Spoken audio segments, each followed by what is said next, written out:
Welcome back, students. All right, so we left off with the main character looking at the river Honia, wondering if it would remember him. The next line, a group of women were drawing water. He was excited for he could recognize one or two from his ridge. There was the middle-aged Wanjiku, whose deaf son had been killed by the security forces just before he himself was arrested. She had always been a darling of the village, having a smile for everyone and food for all. Would they receive him? Would they give him a hero's welcome? He thought so. We've got this woman who's always had a smile for everyone. She's always been giving. Would she recognize him? Would he get his hero's welcome? He says, had he not always been a favorite all along the ridge? And had he not fought for the land? He wanted to run and shout, "Here I am, I have come back to you," but he desisted. He was a man. He was no longer able to show such feeling, such excitement. He needed to prove that he was tough now. "Is it well with you?" a few voices responded. The other women, with tired and worn features, looked at him mutely, as if his greeting was of no consequence. Why had he been so long in the camp? His spirits were damped as he feebly asked, "Do you not remember me?" So he's reached this point where this is the kindest lady in the village. He wants to show how excited he is, but they're just saying, "Is it well with you?" Some of the other voices, they're tired, they're worn out. Um, again, they look at him. They stared at him with cold, hard looks.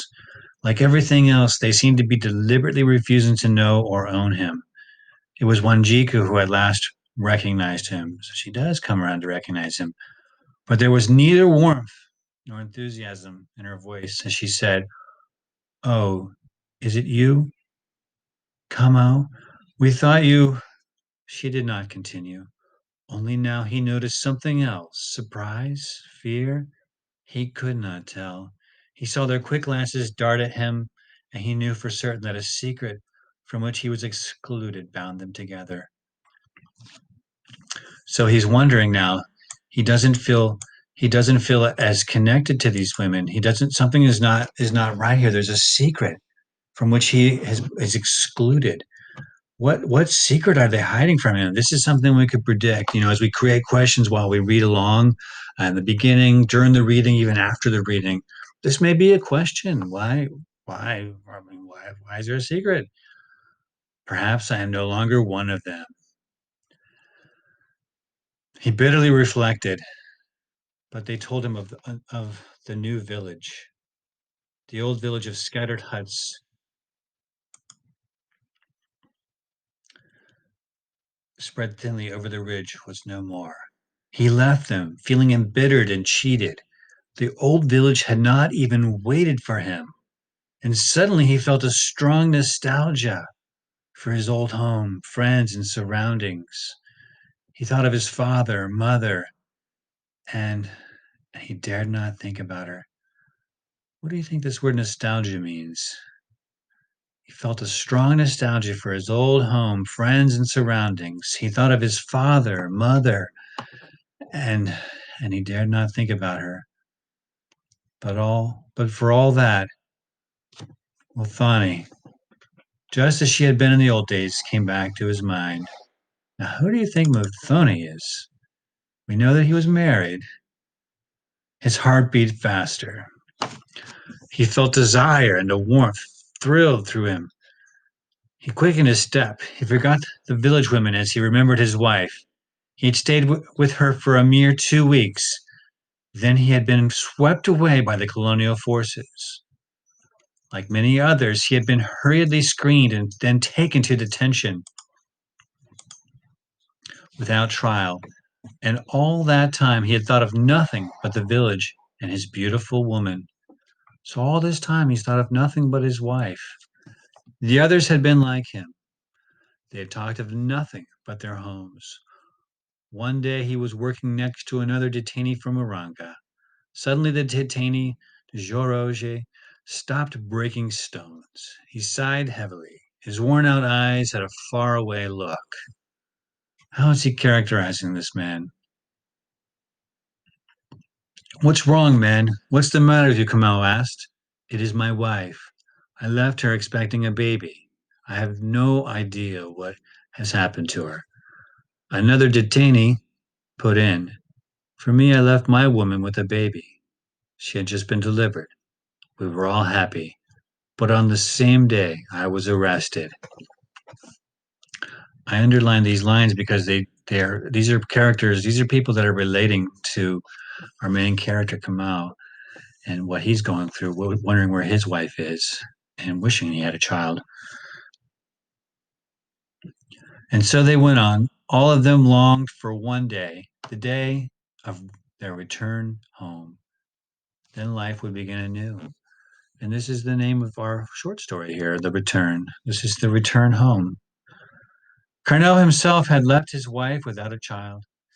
He had not even finished paying the bride price. The bride price is what, in this culture, they pay for their wives. It's a fee that they pay to help create a relationship with another family as well, to help that family since they're losing their daughter and she won't be able to help them anymore. So this is the bride price, and he hasn't even paid that off. He didn't even have time to start paying that off. But now, so what? How fast do you think he left? How fast do you think he was? How long do you think he was married before he was taken away? But now he would go seek work in Nairobi and pay off the remainder to Muthoni's parents. Life would indeed begin anew. They would have a son and bring him up in their own home. He's looking forward to the future here. With these prospects before his eyes, he quickened his steps. He wanted to run, no, fly, to hasten his return. He was now nearing the top of the hill. He wished he could suddenly meet his brothers and sisters. Would they ask him questions? He's very eager to see his family, his brothers and sisters. He would at any rate not tell them all. The beating, the screening, and the work on the roads and in quarries. Quarries are like rock quarries where they dig out rocks from the mountains and to build stuff, to build walls and roads within. So, and the work on the roads and quarries with an Askari always nearby, ready to kick him if he relaxed. Askari is a local soldier. He's employed by the British Empire, and he's there to create to keep these prisoners, to hurt them if he has to. Um, yes, he had suffered many humiliations, and he had not resisted. Was there any need?